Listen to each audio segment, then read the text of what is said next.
وخلصت. بجيب بقى حته شحم صغيره حراري، واقوم حاططها على العمود. وحته الشحم دي على قد ما هي صغيره على قد ما هي مهمه في تطويل عمر الابلاتين، وتخليه يعيش معاك حبه حلوين.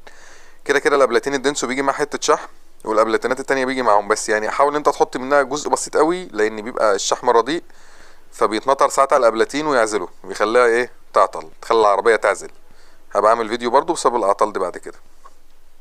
تمام كده دلوقتي انا خلصت بقى تركيب الاسبريتير، تركيب الابلاتين والكوندنسر. هبدا اغذي الاسبريتير بزيت علشان برضو ما يفش في بعضه، لان في سبريترات دايما تلاقيها صفرت من قلة الزيت. الحاجات دي المفروض كل يعني سنة 6 شهور اقل واجب واقصى واجب ان انت تفك الاسبريتير، حتى لو مش هتغير ابلاتين وكوندنسر يتغسل ويتنضف ويتشحم وياخد شوية الزيت بتوعه دول.